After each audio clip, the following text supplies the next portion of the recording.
নমস্কার, নয়নতারা ব্লগ 5 আপনাদের স্বাগত। সকাল সকাল স্টারবাক্স থেকে মনে হলো স্টারবাক্সের কফি নিয়ে একটুখানি অফিসে যাই। তারপর নিজে অকথা মনে পড়ে চোখটা বন্ধ করে অফিসে চলে গেছিলাম। তারপরে হচ্ছে এই দুই ব্যক্তি এসেছিলো, দুজনে মুভি ডেট, মানে দুজনে মুভি দেখতে গেছিলো মুফাসা। দিয়ে আমি একটা ম্যাগি নিয়ে নিয়েছিলাম, ম্যাগি একটু গরম করে ম্যাগি খেলাম, ইন্দ্র একটু ভিডিও করে দিল, তো একটুখানি পোজ মেরে একটুখানি মুখ চোখ ভালো করে নাইনে একটুখানি খেলাম। তারপর কিছুক্ষণ পর ঝুড়ি বাজারের উপর দিয়ে ম্যাগিটা খেয়েছি। ও মাই গড, কি টেস্টি! একবার ঝুড়ি বাজার ট্রাই করে দেখবে। তারপর রাজনা আর আমি নিজে ট্রাই করছিলাম, কি জঘন্য বান্যাত লাগছিল দুজনকে। যাই হোক, তারপর ইন্দ্র সন্ধেবেলা আমাকে ঘুষ দেওয়ার জন্য দুটো প্রজাপতি কানের আর দুটো ক্লিপ নিয়ে এসেছিল।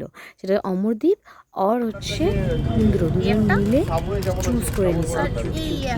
তারপর দুজন মিলে লড়াই করছিল যে এ চুজ করেছে, এগুলো আমার চয়েস। ওর চয়েস। আমার চয়েস সব কটাই।